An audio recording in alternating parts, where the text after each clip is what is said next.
प्रधानमंत्री अपनी गद्दी नहीं संभाल पा रहे हैं, उन्हें रिजाइन करना चाहिए। वैसे भी सब कह रहे हैं कि जो चलाता है उसी को हटाया जाए। धर्मेंद्र प्रधान जी तो कुछ करते नहीं है, यहाँ तो कोई मिनिस्टर कुछ करता नहीं है। बात धर्मेंद्र प्रधान के इस्तीफे के बाद अब नरेंद्र मोदी के इस्तीफे पर पहुंच चुकी है।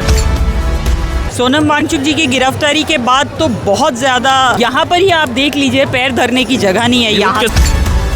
कि क्या सिर्फ जंतर मंतर, दिल्ली का जंतर मंतर है, या पूरे देश में लोग उद्वेलित हो रहे हैं, पूरे देश में उद्वेलित हो रहे हैं? तो अगर देहरादून में छात्रों की गूंज होती है और दिल्ली में जंतर मंतर पर भी गूंज होती है, जो ये सुन रहे हैं और उनका खून खौल रहा है और वो कह रहे हैं कि कुछ करना है, हम दिल्ली तो नहीं जा सकते, तो यहाँ करते हैं। तो मेन डिमांड अभी क्या धर्मेंद्र प्रधान के एजुकेशन मिनिस्टर के इस्तीफे की है, या फिर आप इसको किस तरफ लेके जाना चाहते हैं इस मूवमेंट को?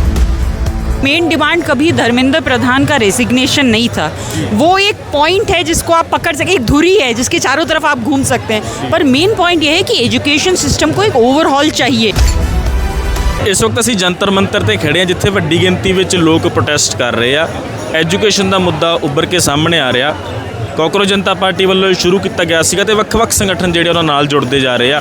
ਸੋਨਮ ਵਾਂਗਚੁਕ ਦੀ ਗ੍ਰਿਫਤਾਰੀ ਤੋਂ ਬਾਅਦ ਜਿਹੜਾ ਜਬਰੀ ਦਿੱਲੀ ਪੁਲਿਸ ਉਹਨਾਂ ਨੂੰ ਲੈ ਜਾਂਦੀ ਆ, ਉਸ ਤੋਂ ਬਾਅਦ ਜਿਹੜਾ ਮਾਹੌਲ ਹੋਰ ਗਰਮਾ ਗਿਆ ਹੈਗਾ, ਹੋਰ ਸੰਗਠਨ ਨਾਲ ਜੁੜ ਰਹੇ ਆ। ਸਾਡੇ ਨਾਲ कामायनी जी ने, उन्होंने गलबात करेंगे। कामायनी जी थोड़ा सा अपने बारे में बता दीजिए, आप किस संगठन से हैं? हाँ, मेरा नाम कामायनी है और मेरा मूल संगठन जन जागरण शक्ति संगठन है जो बिहार में है, और हम लोग national alliance of people's movement जन आंदोलनों का राष्ट्रीय समन्वय से जुड़े हुए हैं। जी जी जी। आपको कब लगा कि आपको इस मूवमेंट से जुड़ना चाहिए? क्या आप सीजेपी से पहले दिन से ही कांटेक्ट में थे, या आपके संगठन को लगा कि जो मुद्दा उठ रहा है एजुकेशन का उसमें आपको कूदना चाहिए, जाना चाहिए? नहीं, पहले दिन से तो बिल्कुल ही नहीं थे। एक तो हम इंस्टा और ट्विटर की जनरेशन से नहीं हैं, तो उस तरह हम फॉलो नहीं कर रहे थे।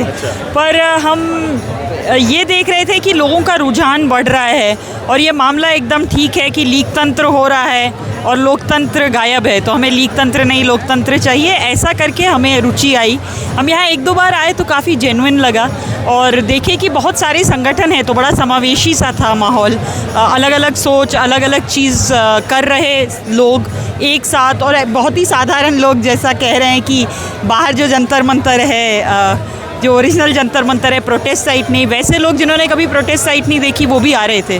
मैंने देखा कि पेरेंट्स भी आ रहे हैं, पेरेंट्स पूरी फैमिली जो है अपने बच्चों के साथ वो भी आ रहे हैं। बिल्कुल, पेरेंट्स आ रहे हैं, बच्चे आ रहे हैं, यंग लोग आ रहे हैं, बहुत सारे लोग जो परेशान हैं कि क्यों नहीं चीज़ें, क्यों सुनवाई क्यों नहीं हो रही है, वो लोग आ रहे हैं।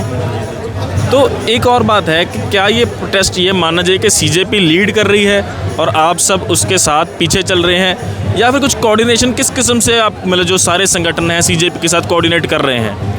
देखिए, हमारी समझदारी ये है कि सब साथ मिलके कर रहे हैं, और वो डिस्टिंक्शंस बाहर से लगते हैं कि अच्छा ये लीडरशिप में कौन है, पर वो सवाल नहीं है। ये मुद्दा है और इसकी लीडरशिप भारत की जनता है, अगर आप मुझसे पूछे तो।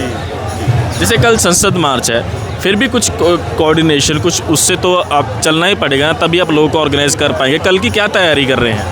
कल की तो तैयारी बहुत स्ट्रॉन्ग है, जितना हमको समझ आ रहा है। वो सीजेपी है, यहाँ बहुत सारे, मैंने कहा, युवा और छात्र संगठन हैं, तो वो सब वॉलंटियर्स बहुत हैं जो जुड़े हुए हैं। कुछ ऐसे लोग हैं जो रहे हैं ऐसे आंदोलनों में पहले, मगर कुछ ऐसे बिल्कुल लोग हैं जो केवल ये कह रहे हैं कि देश के हालात क्यों हैं और हम सड़क पे आना चाहते हैं। तो अब जो होगा वो देखना होगा कि कल कैसा निकल कर आएगा। तो मेन डिमांड अभी क्या धर्मेंद्र प्रधान के एजुकेशन मिनिस्टर के इस्तीफे की है, या फिर आप इसको किस तरफ लेके जाना चाहते हैं इस मूवमेंट को? देखिए, अगर हम अपनी समझदारी से बात करें तो मेन डिमांड कभी धर्मेंद्र प्रधान का रेसिग्नेशन नहीं था। वो एक पॉइंट है जिसको आप पकड़ सके, एक धुरी है जिसके चारों तरफ आप घूम सकते हैं, पर मेन पॉइंट ये है कि एजुकेशन सिस्टम को एक ओवरहॉल चाहिए। पेपर लीक्स नहीं हो सकते हैं, एनटीए नहीं हो सकता है, आज की जो परिस्थितियाँ हैं इतनी होड़ नहीं हो सकती है सीट्स के लिए। ये पूरे सवालों को एड्रेस करना है, और अगर हम बड़े ऐसे बहुत आसानी से समझने वाली बातों को करते हैं तब इस तरह की मांग रखी जाती है। तो अभी तो मांग है कि प्रधानमंत्री अपनी गद्दी नहीं संभाल पा रहे हैं, उन्हें रिजाइन करना चाहिए। जी, बात धर्मेंद्र प्रधान के इस्तीफे के बाद अब नरेंद्र मोदी के इस्तीफे पर पहुंच चुकी है। जी बिल्कुल लॉजिकल है। वैसे भी सब कह रहे हैं कि जो चलाता है उसी को हटाया जाए। धर्मेंद्र प्रधान जी तो कुछ करते नहीं है, यहाँ तो कोई मिनिस्टर कुछ करता नहीं है, कैबिनेट का तो कोई भूमिका नहीं है, एक व्यक्ति का भूमिका है, वही व्यक्ति हट जाएगा तो सब ठीक हो जाएगा। तो आपको लगता है संगठन तो आ गए, जो मेन स्ट्रीम पॉलिटिकल पार्टीज़ हैं, जो अपोजिशन है, खास करके कांग्रेस है, वो और अच्छा रोल निभा सकती है इस मूवमेंट में आकर? नहीं, देखिए, हमारे अनुसार सबकी भूमिका है और सब अपनी भूमिका अदा कर रहे हैं। सारी मेजर पॉलिटिकल पार्टीज़ इंडिया गठबंधन की, इंक्लूडिंग कांग्रेस, यहाँ पर है और उनके प्रतिनिधि बाकायदा आए हैं। और जैसे आपने स्पेसिफिकली कांग्रेस पूछा तो केसी वेणुगोपाल जी आए हैं और बाकी साथ उनके प्रतिनिधि भी आए हैं, उनके एमपीज़ भी आए हैं। तो हमें लगता है कि यहाँ सवाल ये नहीं है कि वो यहाँ क्या भूमिका निभा रहे हैं, सवाल ये भी है कि क्या सिर्फ जंतर मंतर, दिल्ली का जंतर मंतर है, या पूरे देश में लोग उद्वेलित हो रहे हैं, पूरे देश में उद्वेलित हो रहे हैं। तो अगर देहरादून में छात्रों की गूंज होती है और दिल्ली में जंतर मंतर पर भी गूंज होती है, मतलब आवाज़ एम्पलीफाई होती है। मुंबई से भी अरेस्ट हुए हैं। हर जगह से इस तरह की चीज़ें आ रही हैं और अगर हम ध्यान देंगे और उसे मैपिंग करेंगे तो देश के लगभग सभी बड़े शहरों में हमें मिलेगा कि ऐसे संघर्ष चल रहे हैं इस आंदोलन के पक्ष में, समर्थन में। मैं आपको एक उदाहरण देती हूँ। काफ़ी पहले, मतलब हमको लगता है कि ये फर्स्ट या सेकंड वीक में था, जब समर्थन में एक बहुत ही छोटा सा ज़िला है हम लोग का, ज़िला हेडक्वार्टर अररिया, वहाँ हम लोगों ने प्रोटेस्ट किया था समर्थन में। यहाँ से कोई कॉल, बिहार का एक छोटा सा ज़िला, और ऐसे कितने ज़िले होंगे जिसके बारे में हमने सुना नहीं है, जो ये सुन रहे हैं और उनका खून खौल रहा है और वो कह रहे हैं कि कुछ करना है, हम दिल्ली तो नहीं जा सकते तो यहाँ करते हैं। तो आपको लग रहा है कि ये प्रोटेस्ट जो है, इसका मोमेंटम आगे बढ़ता जाएगा सोनम वांगचुक की गिरफ्तारी के बाद?